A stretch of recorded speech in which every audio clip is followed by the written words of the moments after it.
Assalamualaikum warahmatullahi wabarakatuh. Kembali lagi bersama saya. Di video kali ini kita akan memversuskan antara HP Oppo A53 dengan Vivo Y20 SG.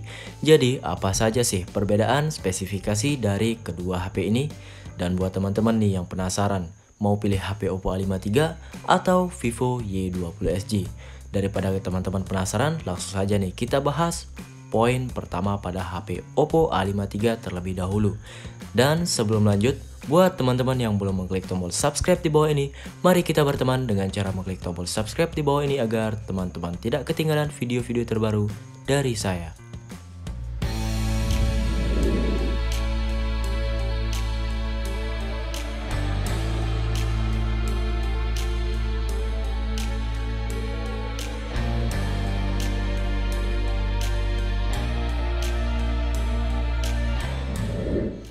Oke teman-teman, ini adalah tampilan depan dari HP Oppo A53 dan Vivo Y20 SG.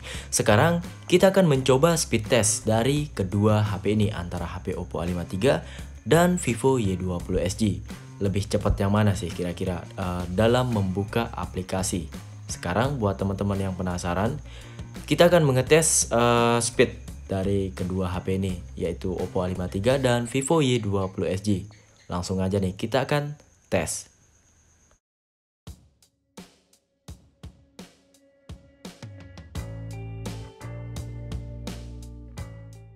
Oke, buat yang penasaran gimana sih soal speed test dari kedua HP ini dengan rentan harga yang terbilang sama di kisaran harga 2,5 jutaan.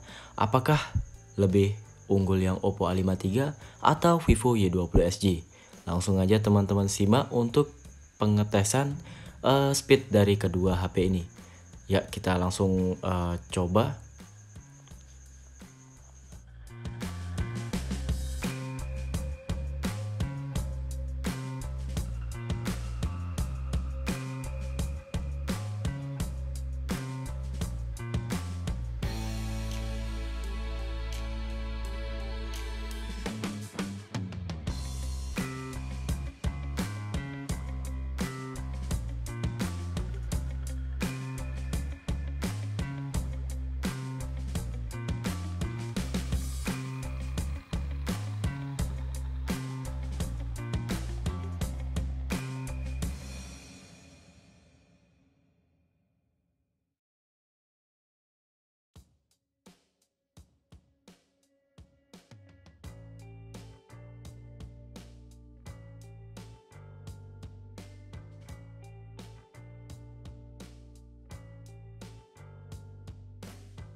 Oke teman-teman, setelah melihat speed test dari HP Oppo A53 dengan Vivo Y20 SG, sekarang kita akan membahas perbedaan spesifikasi apa sih yang ada pada HP Oppo A53 dan Vivo Y20 SG.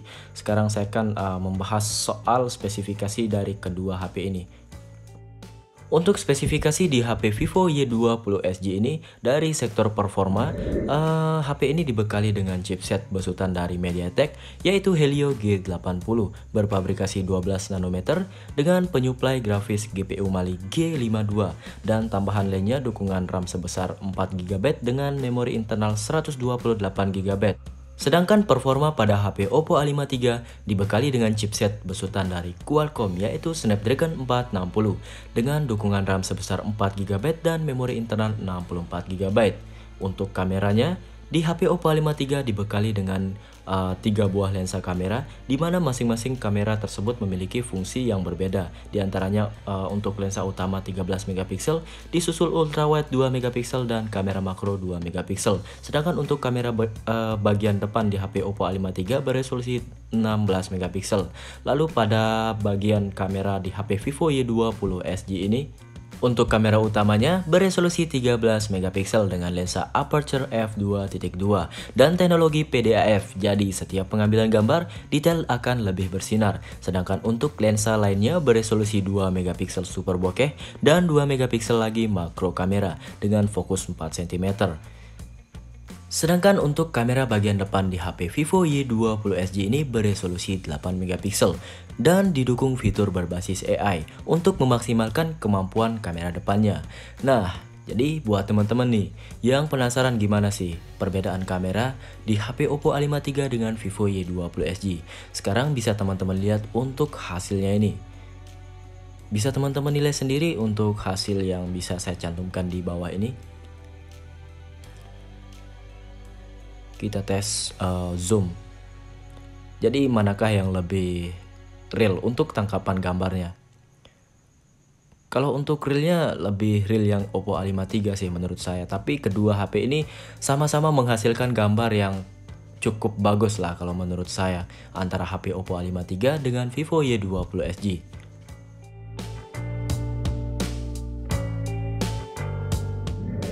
Selain dari sektor performa dan kamera, sekarang kita ke daya tahan baterainya. Untuk daya tahan baterai di HP Oppo A53 dan Vivo Y20 SG ini dibekali dengan baterai 5000 mAh dengan dukungan fast charging mencapai 18 watt. Untuk pengisian baterainya ini akan lebih cepat. Kedua HP ini antara Oppo A53 dengan Vivo Y20 SG sama-sama menggunakan baterai 5000 mAh. Jadi udah betah banget untuk teman-teman gunakan seharian.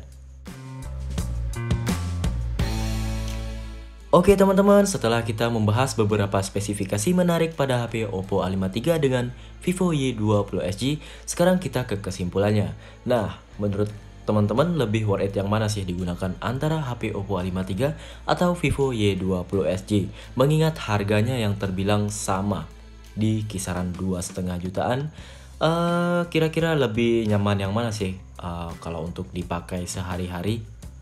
Kalau kita ngomongin soal chipsetnya antara HP Oppo A53 dan Vivo Y20 SG, dari segi chipset antara Helio G80 dengan Snapdragon 460, saya lebih mengunggulkan yang Helio G80 karena untuk performanya itu lebih oke sih menurut saya nih teman-teman, dibandingkan dengan Snapdragon 460. Karena dari Vivonya langsung pun sudah mendesain chipset ini untuk performa gaming yang lumayan lah untuk kelas 2,5 jutaan. Dari segi RAM dan internal, RAM di HP Oppo A53 dengan Vivo Y20 SG sama-sama menggunakan RAM 4GB. Perbedaannya adalah di internal, yaitu penyimpanan. Nah, untuk penyimpanan di HP Vivo Y20 SG ini memiliki kapasitas sebesar 128GB untuk memori internalnya. Dan untuk Oppo A53 ini memiliki kapasitas penyimpanan hanya mencapai 64GB. Jadi bagi saya sih, untuk penyimpanan 64GB saya rasa untuk saat-saat ini sedih banget, cepet full lah. Berbeda dengan Vivo Y20 SG 128GB udah aman banget untuk nyimpan foto sampai 5000 dan 9000 pun masih aman banget lah kalau untuk sekedar nyimpan foto. Dibandingkan internal 64GB di Oppo A53 saya rasa kecil banget. Kalau mau nambah 128GB ya mesti ngeluarin budget sekitar 500 ribuan baru dapat yang RAM 6/128. Dan hal lain yang saya suka dari HP Vivo Y20 SG ini yaitu desain backdoornya. Nah, untuk desain backdoor di HP Vivo ini mewah banget nih di kelas harga 2,5 jutaan. Apalagi untuk peletakan fingerprintnya yang udah di samping membuat HP ini lebih nyaman banget di saat kita menggunakan HP, apalagi pas tekan tombol on off. Jadi secara bersamaan tombol kunci akan terbuka. Berbeda dengan Oppo A53 untuk peletakan fingerprint belakang yang kerasa jadul banget lah menurut saya nih. Jadi untuk desain pun saya lebih suka di HP Vivo Y20 SG. Pokoknya mantep banget lah kalau untuk Vivo Y20 SG ini. Oke teman-teman, gimana sih opini kalian tentang HP Oppo A53 dengan Vivo Y20 SG? Bisa tuliskan di kolom komentar jika suka dengan HP Oppo A53 atau Vivo Y20 SG. Sekian dulu untuk video kali ini. Buat teman-teman yang belum mengklik tombol subscribe di bawah ini, mari kita berteman dengan cara mengklik tombol subscribe di bawah ini agar teman-teman tidak ketinggalan video-video terbaru dari saya. Sekian dulu untuk video kali ini. Next time kita ketemu di video berikutnya. Akhir kata dari saya, Assalamualaikum warahmatullahi wabarakatuh.